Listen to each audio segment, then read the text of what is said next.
So, welcome guys. Dito nga pala ako sa Siniganda. So, maghatid po tayo ng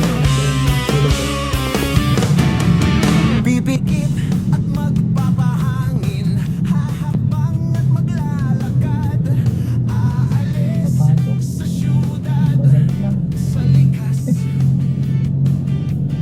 sa bundok at burol, gaganap.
So guys, pauwi na kami. Nakabili na ng pandesal sa Pandi Manila.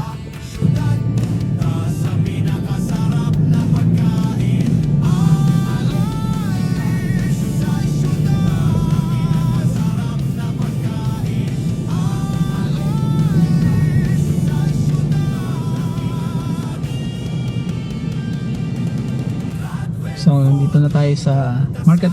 Yun yung market. Tapos nandito yung STI. Taas yan.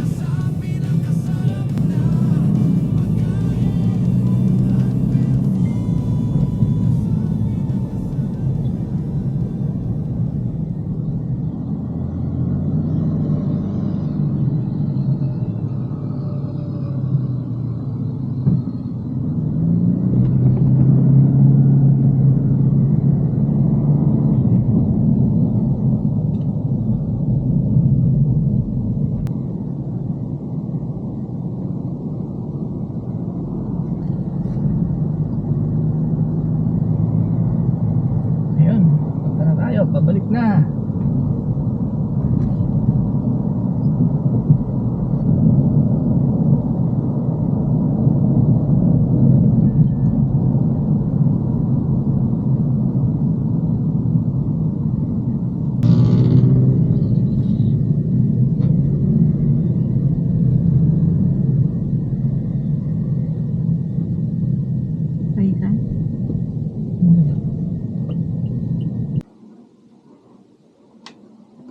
Ito guys, sa bahay na kami.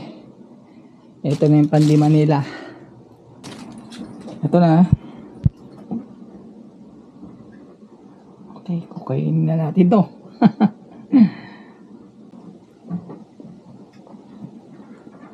So ito na, pinalaman na natin ng coconut jam. Tsaka peanut butter.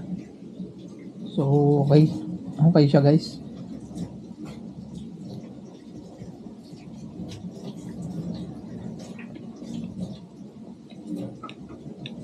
Sarap guys, naubos ko lang isa.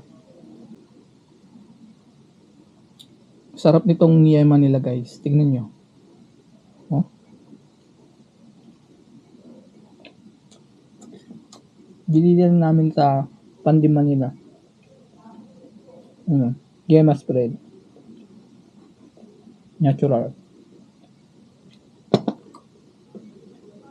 Sa palaman sa pandesal. By the way guys, bumalik ulit ako mag-vlog kasi may mission ako to accomplish. So, i-reset ko yung aking vlog. So, bali ito nga palang vlog namin na Tradven Food is all, parang ano na siya, all-in-one vlog. May travel, adventure, at music and general mix, mga ganun. So, traveling, vlogging, food vlogging, mga ganun. Cooking. Tsaka, life story. Sharing na rin of thoughts. So, mga araw-araw na ginagawa natin sa buhay. I-share ko dito sa vlog na to.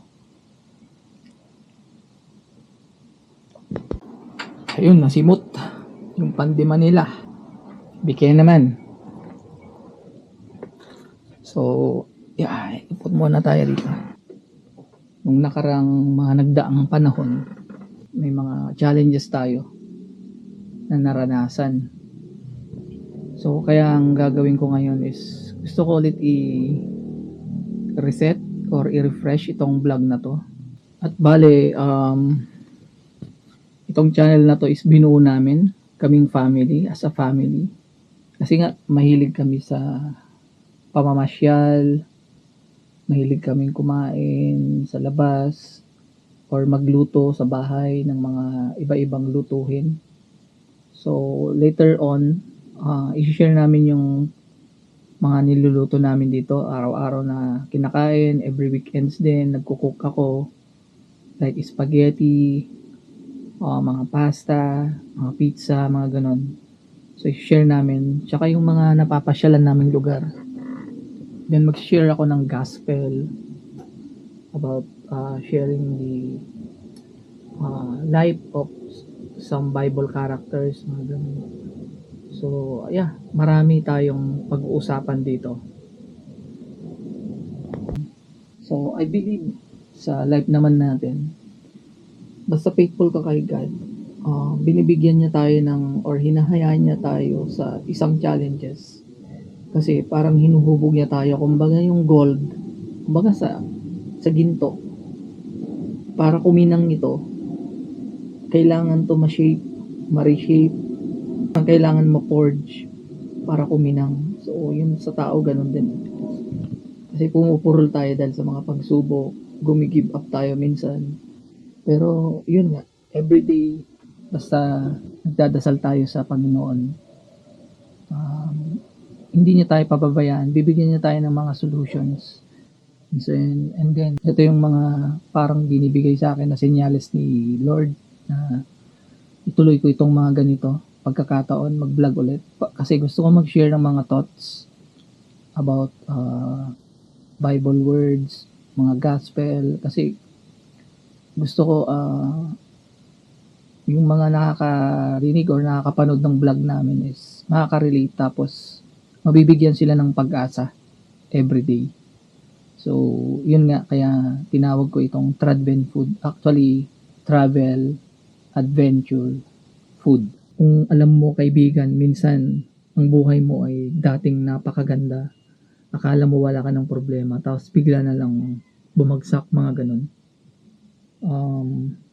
Hindi naman ibig sabihin is pinabayaan na tayo ng Panginoon. Doon niya tayo sinusubok at doon niya tayo pinapalakas. Parang yung agila, di ba? Pag, for example, para ano siya, nagkaroon siya ng, or nasugatan siya na pilayan, hindi siya makalipad. So, mga ilang buwan yan or ilang araw yan, ilang weeks, magpapalakas yan. Hindi pa yan lilipad. So, guys, sana ito, abangan yung mga susunod na mga videos na aming i-upload. So, hope na may enjoy nyo ito. Mga mix. So, travel, adventure, food. May mix ng gospel, pag-share ng buhay, mga experiences. So, I think makakapulot kayo ng aral dito sa i-share ko sa buhay ko. Ng ups and downs, mga success ko sa life ko, and then some failures, mga ganun. Pero ngayon, bumabangon ulit tayo para tuloy-tuloy lang tayo sa buhay sa ngalan ng Panginoong Jesus. Salamat guys, and please subscribe kung nagugustuhan nyo itong video na to. Kung hindi, mag-comment kayo para gumanda-ganda pang makakatulong sa akin at paano pa i-improve yung aking channel. So, thank you guys. God bless. See you in the next video.